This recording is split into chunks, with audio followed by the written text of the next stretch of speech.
Құрметті қонақтар, жергілікті тұрғындар, әріптестер және бүгінгі қоғамдық тыңдауға шақырған қоғамдық тыңдауға қош келдіңіздер.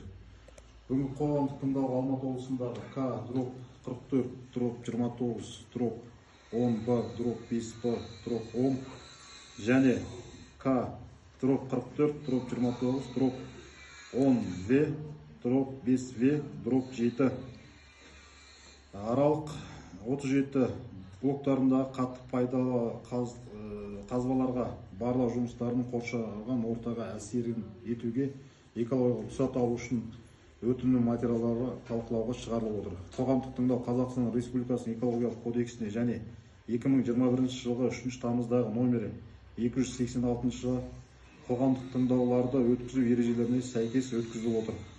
Қоғамдық тыңдаудың төрағасы ретінде Шәукет ауылдық округінің әкімі, яғни мен Жылқой Олжас Қиясұлы, хатшы ретінде Брага Групп жауапкершілігі шектеулі серіктестігінің уәкілі Айтмаханов Олжас ұсынылады. Қарсылықтарыңыз жоқ па? Қолдарыңыз көтеріп, қолдауларыңызды сұраймыз. Қарсы жоқ. Қоғамдық тыңдауды ендеше ашық деп жариялаймын. Қоғамдық тыңдаудың ережелерін бекітіп алсақ, баяндамаға 5-10 минут, қосымша сөйлейтін кісілерге 3-5 минут. Ұсыныстар мен сұрақтар негіздері баяндама тыңдағаннан кейін талқыланады. Қарсылықтарыңыз жоқ па? Онда қолдарыңыз көтеріп. Қолдаған кісілер барлықтарыңыз қолдап отырсыздар. Олай болатын болса, жиналыс регламентіне байланысты қоғамдық тыңдау барысында қоғамдық тыңдау ережесінің 30 тармағына сәйкес қоғамдық тыңдауды аудио және видео жазбалары жүргізіледі. Қоғамдық тыңдауда тапсырыс беруші Брага Групп жауапкершілігі шектеулі серіктестігінің атынан қатысып отырған Манатов Қайнар геолог, Айтмаханов Олжас эколог, Мақсутбекова Раушан эколог, Жанат Зарина Экосайенс Групп өкілі. Олай болатын болса, баяндамашыға сөз берсек, баяндамашы Экосайенс Групп ұйымының өкілі Жанат Заринаға беріледі. Саламатсыздар ма, құрметті қоғамдық тыңдауға қатысушылар. Мен Жанат Зарина Экосайенс Групп компаниясының экологы. Жасалатын жұмыспен сіздерді таныстыру мақсатында баяндаманы бастасам. Жалпы жобаға рұқсат етілген шығарындылар нормативтері қалдықтарды басқару бағдарламасы, өндірістік экологиялық бақылау бағдарламасы, қоршаған ортаны қорғау жөніндегі шаралар жоспары, жұмыстар жүргізу кезеңі 2026-2028 жылдары. Қазақстан Республикасы экологиялық кодексінің 120 бабының 5 тармағына сәйкес әсер етудің экологиялық шешімі 1 жылға беріледі. 2026-2028 жылдарға атмосфераға ластаушы заттардың, шығарындылардың, қалдықтардың түзілу көлемін, су тұтыну немесе жете бұруды есептері жүргізіледі. Жобаның негізгі деректері рұқсат етілген шығарындылар нормативтерінің жобасы жұмыстарды жүргізу кезеңіне әзірленеді және қамтиды. Объектінің 2026 жылға әсер ету аймағындағы ластаушы заттардың жер бетіндегі концентрациясын есептеу және талдау нәтижелері, қолданыстағы ережеге атмосфераға жол берілетін шығарындылардың 2026-2028 жылдарға арналған нормативтерін айқындау. Атмосфераға ластаушы заттар, шығарындылардың көздерін тікендеу, объектінің санитарлық қорғау аймағын анықтау, шығарындылардың ұйымдастырылған көздеріне негізінен жататын дизель электр станциялары, уақытша сақтауға арналған сыйымдылықтар және жанармай құю және бұрғылау қондырғысы. Ұйымдастырылған көздер саны 3 бірлік бойынша. Ұйымдастырылмаған дерексөз 1. Жалпы барлық ластанудың 4 көзі. Атмосфералық ауаны ластайтын заттардың саны 18. Аталған дерек көздер уақытша болып табылады, яғни жұмыс жүргізу кезінде ғана жұмыс істейді. Автокөлік жылжымалы көзі болып табылады. Автокөліктен атмосфераға ластаушы заттар шығарындылардың есептеуін көзделмейді.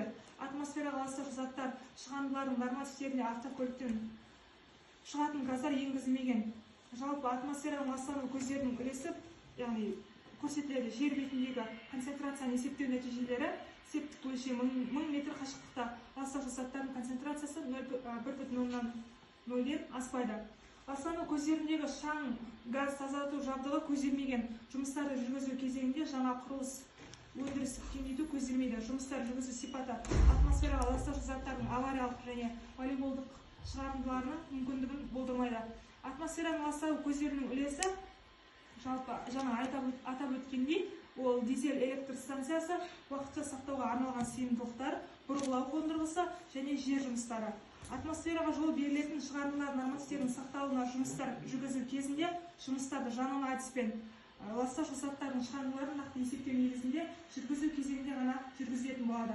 Атмосфераға жерден шығарындылар нормативтерінің сақталуы бақылауды ұйымдастыру үшін жауапкершілік және уақытылы есеп беру кәсіпорындағы тұлғаға жауапты жүктейді.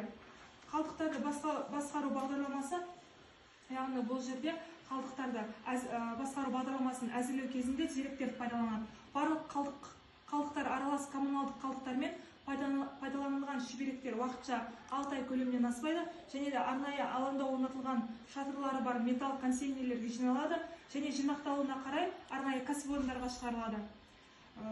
Экологиялық өндірістің бақылау бағдарламасы өндірістік экологиялық бақылау бағдарламасын әзірлеу кезінде деректерді пайдаланады. Бағдарлама шеңберінде атмосфераға жол берілетін шығарындылар, тұтыну және өндіріс қалдықтары нормативтердің сақталуына бақылау жүргізілетін болады.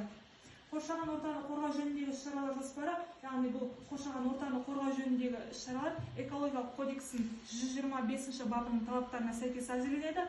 Шаралар жоспарында атмосфераға жол берілетін шығарындылар нормативтердің сақталуын бақылау, есептеу жолмен тұрмыстық сарқынды суларды септиктен тазарту жұмыстарына шарт бойынша әкету, өндіріс және тұтыну қалдықтарды жинау және уақытылы шығару. Жалпы назар салып тыңдағандарыңызға рахмет. Осы таныстырылған баяндамамен тыңдасаңыздар, сұрақтарыңызды, ұсыныстарыңызды білдірсеңіздер болады. Рахмет. Олай сұрақтарыңыз бар ма? Жақсы, сұрақтарыңыз жоқ болса. Баяндамаға рахмет. Олай болатын болса, қоғамдық тыңдауды қорытындыласақ, барлық баяндамалар тыңдалды. Алматы облысындағы К-44-29-10-Б-5Б-5Б-10 және К-44-29-10В-5В-7 аралық 37 блоктарында қатты пайдалы қазбаларға барлау жоспарының қоршаған ортаға әсер етуге экологиялық рұқсат алу үшін өтінім материалдары ішінара жоспар бойынша ашық жиналыстар нысандарында өткізілген қоғамдық тыңдауда өтті деп есептелінеді. Хаттама 2 жұмыс күн ішінде жасалынады, және қол қойылады. Қол қойылғаннан кейін экологиялық порталда қолжетімді болады.